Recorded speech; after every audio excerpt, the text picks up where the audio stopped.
Welcome to the Daily Standard.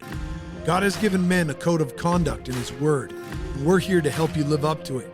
Join us as we pursue glory, honor, and immortality in the name of Christ.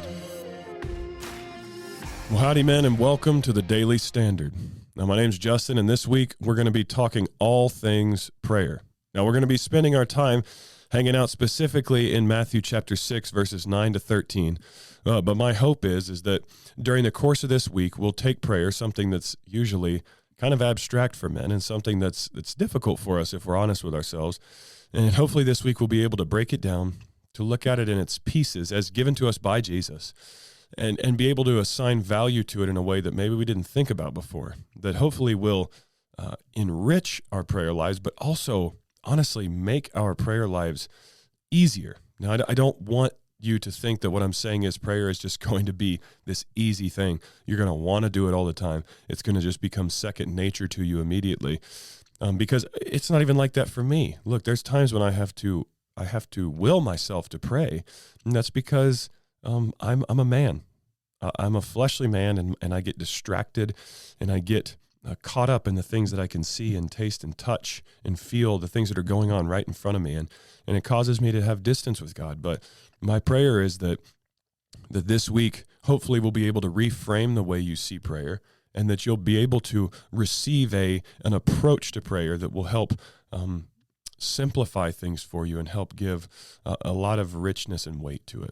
And so Matthew chapter 6, this is right in the middle of the Sermon on the Mount, right? This is Jesus' famous sermon when he gathers a large crowd around him and he sits down, and for 3 chapters of the Gospel of Matthew, he just one after another, boom, boom, boom, boom, boom, addresses the common issues of the day. He addresses the faulty thinking about God, and he actually rewires it and reframes it into a way of kingdom-mindedness and a way of kingdom living. And so right here, I'll begin in verse 7 of Matthew chapter 6, but he says, when you're praying, right? He's talked about when you fast, when you give to the poor. Now he's saying, when you're praying, do not use meaningless repetition as the Gentiles do, for they suppose that they'll be heard for their many words, right? These Gentiles are just praying to whoever will listen to them, right? They don't know who they're directing it at. They're just sending up buckshot into the air worth of prayers, right, to try to hit whatever God hopefully will listen to them. And he's saying, don't be like them. For your Father knows what you need before you ask him. Right, the most important thing for you men is not to pray for what you need, right? It's to go after the heart of God and seek relationship. And we're going to talk about that more in a minute. But then he says in verse 9, pray then in this way. Our Father who's in heaven, hallowed be your name. Your kingdom come, your will be done on earth as it is in heaven. Give us this day our daily bread, and forgive us our debts as we also have forgiven our debtors. And do not lead us into temptation, but deliver us from the evil one. For yours is the kingdom and the power and the glory forever. Amen. Now, right here at the beginning on day 1, I want to go ahead and address a problem that you might not have had yet, a question you might not have asked yet, but something that I think is a temptation for us as men, and that's the reality that for us as men, our brains are geared towards logical, linear thinking, right? Think about when your wife comes to you with a problem after a long day. She comes to you and she says, honey, let me tell you about what happened at work. Let me tell you about what the kids did. And she starts to pull you into a story. She ropes you into a story. And you are only listening for the problem, and you're just waiting for her to pause so that you can give the solution, right? When in reality, your wife, she wants to reel you in. She wants you to become emotionally invested. But for us as men, many times we're thinking logically, right? It's the same thing with our cars. If something breaks on your car or your truck, right, you don't need to know all the details of how the truck was made and when it was made and where it was made and, right, what state the factory it was made was in, right? You don't need to know all those details. You just need to know what broke, how do I fix it? Where do I get the part? How do I fix it?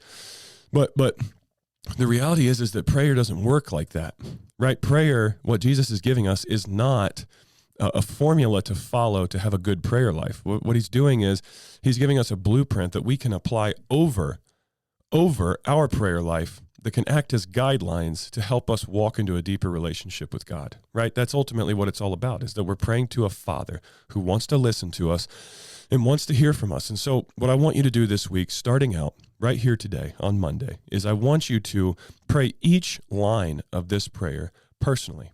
I want you to say, our Father who's in heaven, and I want you to thank God for being your Father. I want you to say, give us this day our daily bread, knowing that he is going to supply your daily bread. I want you to pray through this line by line, not thinking about it as something you just repeat, but as a doorway into authentic and real relationship with your Father. Tune in tomorrow, and we'll continue to walk through it.